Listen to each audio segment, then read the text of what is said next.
Welcome dear student, welcome to this video. As you know, we are talking about the plant and water relation. इस chapter में अब तक के हमने water के बारे में पढ़ा कि वाटर कैसे ट्रांसलोकेट होता है अलग अलग ऑर्गन्स तक प्लांट में, ठीक है। अब आज के इस टॉपिक में या आज के इस वीडियो में हमें देखना है कि फूड कैसे ट्रांसलोकेट होता है। लास्ट वीडियो में हमने मिनरल्स के बारे में पढ़ा था। अब हमें देखना है कि फूड मटेरियल कैसे प्लांट के बॉडी में सप्लाई किया जाता है। इसीलिए आज का हमारा जो टॉपिक है that is transport of food, ठीक है। प्लांट में ट्रांसपोर्ट ऑफ फूड कैसे होता है।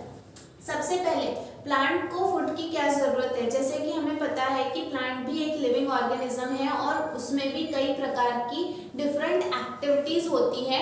तो उनकी जो डे टू डे एक्टिविटी होती है प्लांट लाइफ की या प्लांट बॉडी की, और उनके डेवलपमेंट के लिए नरिशमेंट जो है वो बहुत ज़्यादा ज़रूरी है। इसीलिए प्लांट को कंटिन्यूअस फूड सप्लाई की ज़रूरत होती है, ठीक है। देन इसके बाद में जो हायर प्लांट्स की अगर हम बात करें तो जैसे कि आपको पता है कि हायर प्लांट्स में आपको बहुत सारे वेरिएशंस देखने मिलेंगे, वहाँ पे बहुत सारे डिफ्रेंसिएशन है। और इस डिफ्रेंसिएशन में आपको देखने मिलेगा कि हायर प्लांट्स में जो भी काम है वो डिवाइड कर दिया गया है अलग अलग ऑर्गन, मतलब अलग अलग सेल्यूलर स्ट्रक्चर को to perform different types of function, ठीक है। क्लोरोप्लास्ट, जैसे कि हमें पता है कि क्लोरोप्लास्ट जो है ये लीफ तक सीमित है। Chloroplast are found in leaves, abundantly वो लीव्स में पाए जाते हैं। और हम इसके पहले भी पढ़ चुके हैं कि फोटोसिंथेसिस की जो प्रोसेस है that is the main process through which plant produce their own food material. अपना खाना खुद बनाने के लिए वो फोटोसिंथेसिस करते हैं। फोटोसिंथेसिस मेनली क्लोरोप्लास्ट में होता है क्योंकि क्लोरोप्लास्ट में क्लोरोफिल पिगमेंट होता है। इसका मतलब ये है कि प्लांट में फूड जो है वो क्लोरोप्लास्ट में तैयार होता है और क्लोरोप्लास्ट लीफ में होते हैं। तो इसीलिए हम बोल सकते हैं कि प्लांट में फूड जो है वो लीव्स प्रिपेयर करते हैं, ठीक है। तो क्लोरोप्लास्ट जो है वो लीफ में होता है और ये हम बोल सकते हैं कि लीफ ही फूड प्रोड्यूस कर रहा है। इसका मतलब लीफ तक ही फूड जो है वो क्या रहेगा, कन्फाइंड रहेगा। कन्फाइंड मतलब सीमित रहेगा, लिमिटेड रहेगा। लेकिन ये जरूरी है कि लीफ के द्वारा तैयार किया गया जो भी फूड मटेरियल है वो पूरे प्लांट बॉडी तक सप्लाई होना जरूरी है, ठीक है। जो कि नॉन ग्रीन पार्ट्स हैं जैसे कि रूट है, स्टेम है, जो भी नॉन ग्रीन पार्ट है प्लांट के, वहां तक भी फूड सप्लाई जो है वो जरूरी है क्योंकि वहां पे भी कंटिन्यूअस ग्रोथ जो है वो चालू होती है या कंटिन्यूअस ग्रोथ इज रिक्वायर्ड, ठीक है। तो इस तरह से ये जो है रिक्वायरमेंट ऑफ फूड के बारे में यहाँ इंट्रोडक्शन दिया हुआ है। इसके बाद में दो टर्म्स एक्सप्लेन किए हैं, एक है सोर्स और दूसरा है सिंक। सोर्स मतलब प्लांट का वो हिस्सा जहाँ पे फूड प्रोड्यूस होता है, मतलब leaves, they are called as source, ठीक है। द एरिया और part where the food is synthesised. Sink मतलब वो हिस्सा जहाँ पे फूड सप्लाई किया जाता है, ठीक है। तो उसे क्या कहा जाता है, सिंक कहा जाता है। और प्लांट में फूड जो है वो सोर्स से सिंक तक पहुंचाना जरूरी होता है, ठीक है। And that process, that movement of food material from source to sink is called as translocation of food, ठीक है ना। पाथ ऑफ ट्रांसलोकेशन, किस तरह से प्लांट में जो भी खाना है वो पहुंचाया जाता है, डिस्ट्रीब्यूट किया जाता है, ठीक है। सबसे पहले food translocated to longer distance. अगर प्लांट का बॉडी बड़ा है, हायर प्लांट है, तो ज्यादा लंबे डिस्टेंस तक फूड को सप्लाई करना पड़ता है, जिसके लिए एडिक्वेट चैनल्स, मतलब एडिक्वेट चैनल्स का मतलब रूट, सही रूट होना जरूरी है ताकि हर एक जगह, हर एक हिस्से तक जो है वो खाना पहुंचाया जा सके, ठीक है। Next, sieve tubes and vessels are structurally ideal suited for longitudinal, that is vertical translocation. Plant में अगर हम बात करें तो sieve tubes are the types of phloem, ठीक है। और vessels, ये दोनों ही जो है ये ऐसे स्ट्रक्चर्स हैं जो कंडक्टिव टिश्यूज के मतलब प्रेजेंट होते हैं प्लांट में। उनका जो स्ट्रक्चर है वो एक आइडियल स्ट्रक्चर, आइडियल मतलब स्टैंडर्डाइज स्ट्रक्चर माना जाता है, जिसके माध्यम से खाना और पानी दोनों ही सही तरह से पूरे प्लांट बॉडी तक सप्लाई किया जाता है, ठीक है। ये जो भी स्ट्रक्चर्स हैं ये माना जाता है कि they are suited for longitudinal distribution. Longitudinal मतलब वर्टिकल, मतलब सेंटर पॉइंट से ऊपर की तरफ, सेंटर पॉइंट से नीचे की तरफ, मतलब लीव से जो है वो प्लांट के नीचे डाउनवर्ड डायरेक्शन में फूड सप्लाई हो रहा है या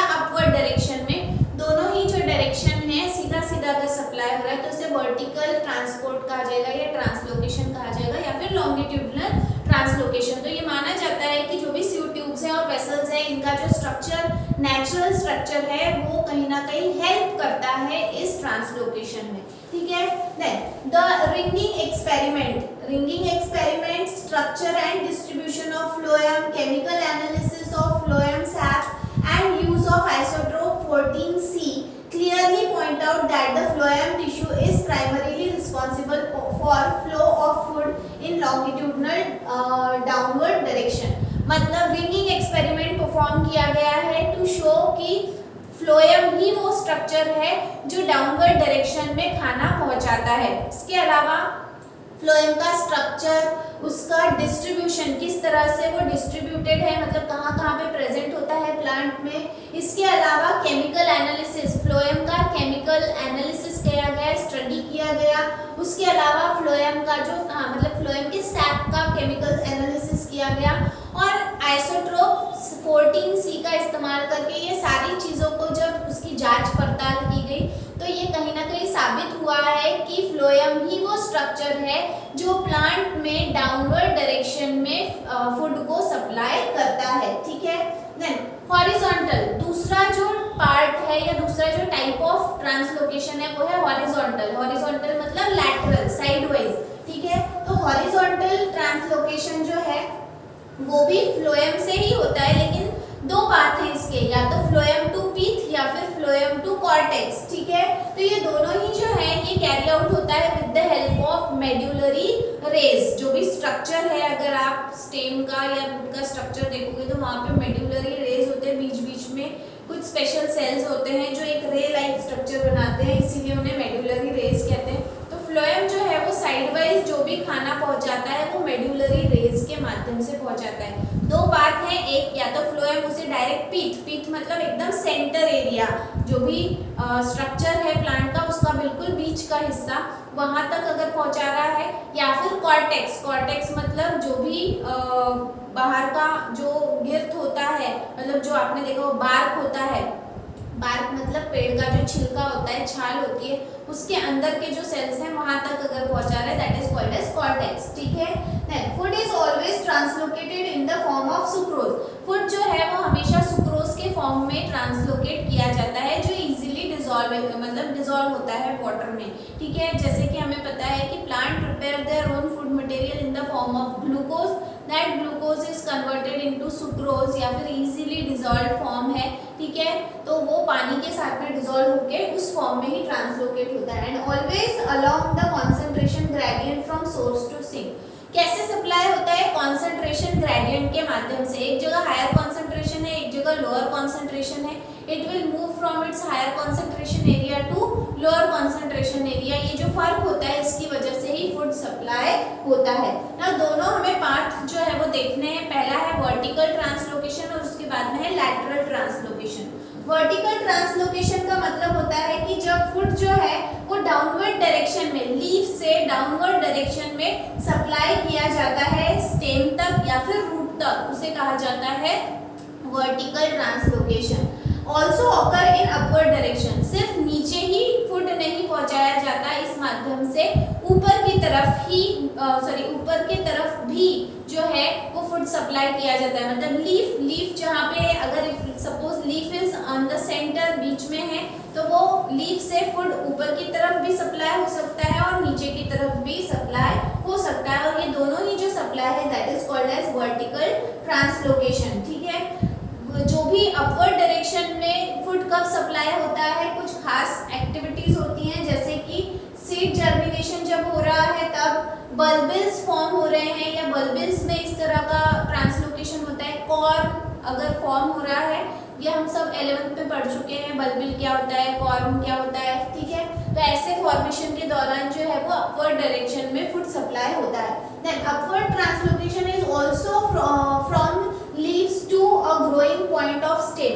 इसके अलावा अपवर्ड डायरेक्शन में ट्रांसलोकेशन जो है, जहाँ प्लांट की ग्रोथ हो रही है स्टेम की अपवर्ड डायरेक्शन में, तो पॉइंट ऑफ ग्रोथ तक पहुँचता है, या फिर फ्लावर जहाँ डेवलप हो रहा है डेवलपिंग फ्लावर तक पहुँचाया जाता है, या फिर फ्रूट जहाँ पे तैयार हो रहा है, क्योंकि फ्लावर को बढ़ने के लिए, खिलने के लिए भी फूड की आवश्यकता आवश्यकता होती है, फ्रूट फॉर्मेशन के लिए, फ्रूट को पकने के लिए भी जो है वो फूड की आवश्यकता होती है, एनर्जी की आवश्यकता होती है। तो यहाँ इस तरह से जब अपवर्ड डायरेक्शन में ट्रांसलोकेशन होता है तो ये एक्टिविटीज के लिए होता है, ठीक है। इसके अलावा एंड ऑफ द ब्रांच, जो भी ब्रांचेस हैं वहाँ पे ब्रांचेस भी बढ़ना चाहिए, इसलिए वहाँ पे भी फूड सप्लाई किया जाता है through upward translocation. And lastly is lateral translocation, कैसे साइड वाइज फूड ट्रांसलोकेट होता है। तो सबसे पहले दो ट्रांसलोकेशन मैंने पहले ही बताया आपको। अगर फूड ट्रांसलोकेट हो रहा है फ्रॉम फ्लोएम टू पीथ, अगर वो फ्लोएम से पीथ तक हो रहा है then it is called as radial translocation. इस तरह के ट्रांसलोकेशन को रेडियल ट्रांसलोकेशन कहा जाता है।